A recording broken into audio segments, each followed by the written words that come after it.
Namun, karena sekutu melanggar kesepakatan dengan melakukan pengiriman perbekalan untuk tawanan Apui ke Bandung dengan tanpa melibatkan TKR, Perdana Menteri Indonesia Sultan Syahrir kemudian membahas masalah ini dengan Komandemen Jawa Barat dan Wali Kota Sukabumi. Dan disepakatilah bahwa konvoi pasukan sekutu yang melewati rute Bogor, Sukabumi, dan Cianjur harus dihadang oleh pasukan TKR. Akibatnya, sering terjadi pertempuran antara Bogor, Sukabumi, Cianjur, dan Bandung, termasuk di wilayah Bojongkokosan yang berupa penghadangan terhadap konvoi sekutu yang dikawal dengan kendaraan lapis baja dan sejumlah tank.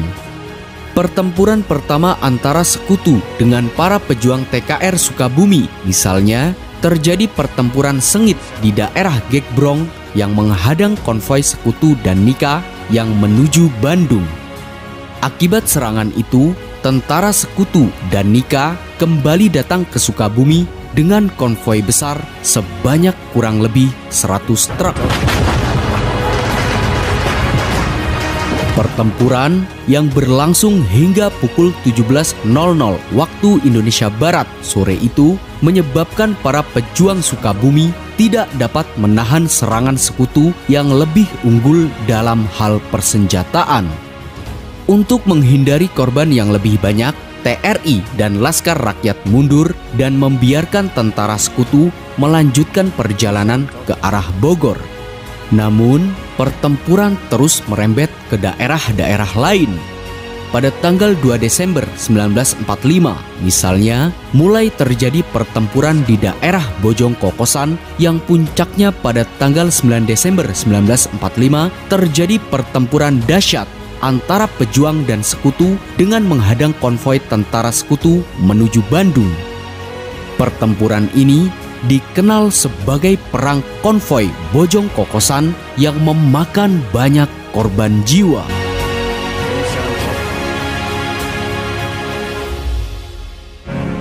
Sebelum melakukan penghadangan di Bojongkokosan, pejuang Indonesia sudah menyiapkan strategi dengan matang. Resimen 3 TKR misalnya melakukan kerjasama dengan laskar-laskar rakyat seperti Hizbullah, Sabilillah, Barisan Benteng, dan Pesindo. Peta penyerangan yang sepanjang 81 km dalam menghadang konvoi pasukan sekutu dan Nika disusun dalam 4 titik tempur, mulai dari Cigombong sampai Ciranjang. Titik utamanya terletak di Bojongkokosan. Penghadangan pertama ini sebenarnya menjadi barikade tipuan dan bertujuan mengacaukan konsentrasi tentara sekutu. Strategi itu didasari pertimbangan bahwa pasukan sekutu dan Nika dibekali dengan persenjataan yang lengkap, termasuk tank, panser, hingga pesawat tempur. Sementara pasukan Indonesia hanya berbekal senjata seadanya.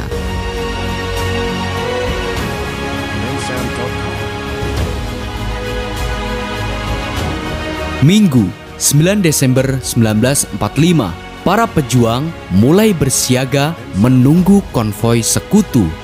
Guna menghambat laju konvoi, mereka menaruh pohon-pohon untuk barikade di tikungan Talang Luhur.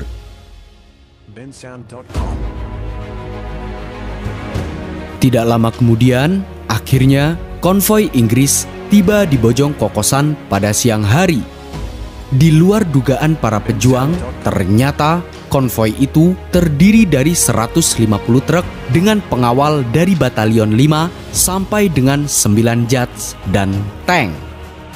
Dalam konvoi mereka yang melewati Bojongkokosan itu, pasukan sekutu membawa perbekalan untuk tawanan Apui yang diangkut puluhan truk serta dikawal 8 tank Stuart, 3 pesawat Thunderbolt, dan 1 pesawat Mosquito.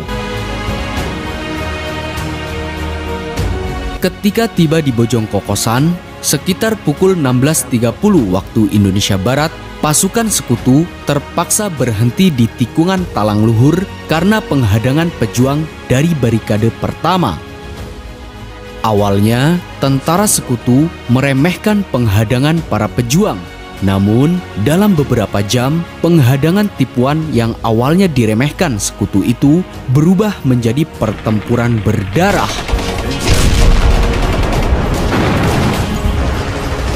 Granat tangan dan bom Molotov kemudian dilemparkan ke arah tentara sekutu dan kendaraan tempur mereka. Tentara sekutu yang tidak menyangka akan penyerangan ini berubah panik dan kehilangan kendali. Apalagi cuaca menjadi tak menentu. Hujan deras turut menyertai pertempuran Bojong Kokosan sehingga mengganggu medan pertempuran. Akhirnya, ketika hujan reda, barulah pesawat tempur Inggris menembaki area tempur dari kawasan udara.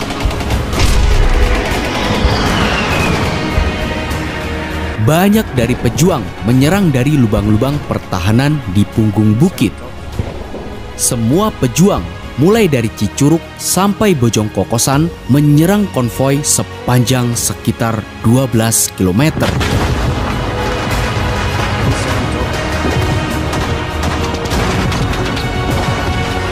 Dalam serangan para pejuang Sukabumi ini, pasukan Inggris kewalahan.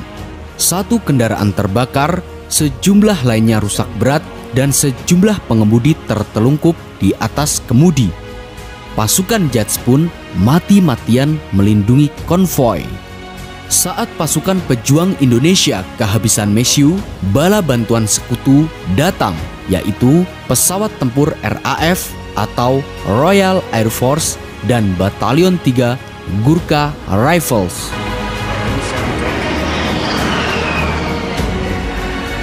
Akhirnya, karena bala bantuan sekutu datang, para pejuang lalu mundur. Pada saat hujan reda dan cuaca kembali cerah, terdengar bunyi peluit dari tentara sekutu sebagai tanda pertempuran telah selesai. Pada saat itu, sisa tentara sekutu yang ada segera naik ke kendaraan sambil membawa rekan-rekannya yang luka-luka dan tewas.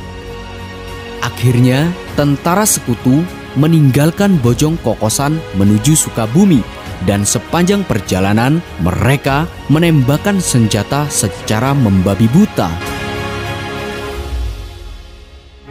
Setelah pertempuran di Bojong Kokosan berakhir, maka satu regu TKR memeriksa bekas pertempuran yang ternyata TKR telah kehilangan 73 pejuang, yaitu 28 pejuang gugur di tempat kejadian dan 45 pejuang gugur di sepanjang jalan Bojong Kokosan. Tentara sekutu yang tewas diperkirakan sebanyak 50 orang.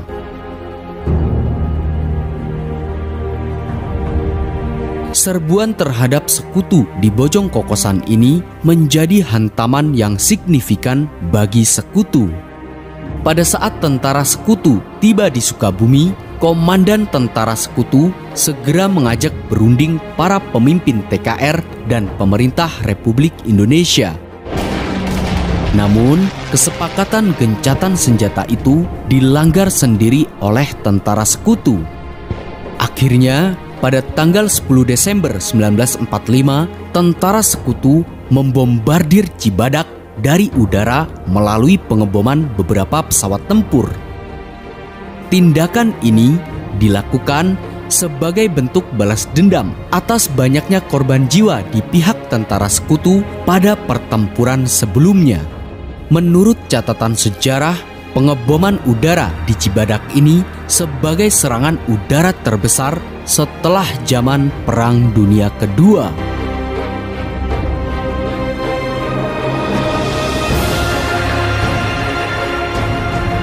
Perjuangan dalam merebut kemerdekaan yang telah dilakukan oleh para pejuang di Bojong Kokosan ini merupakan sebagian daripada perjuangan-perjuangan lain yang telah dilakukan oleh para pejuang Indonesia.